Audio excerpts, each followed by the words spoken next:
bashk me shokët, kolegët e mi, gazetarët e radio-televizionit Prishtinës, një institucion që në këtë moment, kur po përmeni, po më ngjall disa emocionet jashtëzakonshme për punën që kanë bën njerëzit aty. Lufta në Kosovë, më falni pse po e përdori, nuk ka fillu në 99-ën në Kosovës në 98-ën. Lufta në Kosovë ka fillu prej 81-ës së tutje.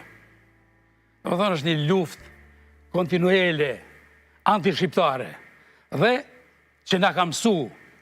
Na kemi mësu prej sulmeve që kanë bërë të tjerë të mbi ne, kemi mësu se si duhet me mbrojt vendin tonë. Dhe jam shumë i lumtur që është mbrojt vendi ynë, falë miqve tanë ndërkombëtar, sepse na kanë besu, sepse nuk kemi rrejt, nuk i kemi mashtru, asë njëherë. Prandaj, piloti i aviacionit Amerikan erdhi me na vizitu në grevë. Dhe unë ula me te. Pyetja e ti, kur e dëgjume prej meje, më falni zotni, më tha, sa Kosova ka në Kosovë? Thash një.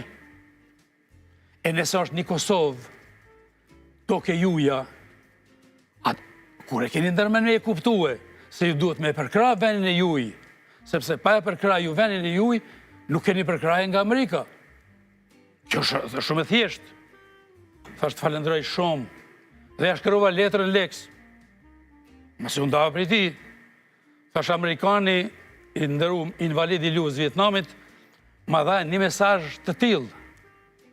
Tha, shiko, ai ka pas drejt, por na duhet him luftë. Kjo është lufta me vetveten tash. Dhe unë i thash, a kemi armë? Leka mu përgjigj, i bajmë ato sepse do të vinë njerëzit me në animue. Qysh do të vinë me në animu kur na s'kemi mundësi me hy?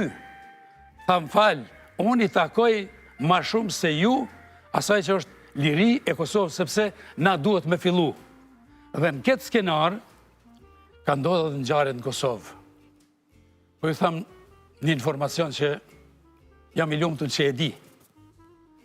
Lufta në Kosovë ka fillu, kur qarqet vendimarrëse në botë, në kry me SBA-n, kanë shpreh qëndrimin e tyne. Nuk ka zgjidhje përmes bisedave me Miloševićin, sepse është kriminal. Prandaj, ju duhet me ndoni, bile kanë përdorur një shprehje, për me dalë në mal, sepse pa hyju në mal, nas muj marrë aty. Shumë logjikë thjeshtë. Prandaj edhe ndodhi ajo që ndodhi, me leken nuk u ndam, në atë kuptim mos me komuniku, vazhdum komunikimin, më ndonë shumë dhe e du shumë. Unë, po e përdori këtë mendim i nderuar publik, i nderuar i dashur Resul, nëse na nuk e dojmë njëri tjetrin, nëse na nuk shprehim dashni e respekt ndaj njëri tjetrit, e tregojmë varfrin ton, shpirtin ton, dhe jemi shumë larg lirisë. Kjo ishte letra i dashur, që ja shkrova leks. Që interpretova. E interpretova. Çfarë ndodhi me atë pyetjen?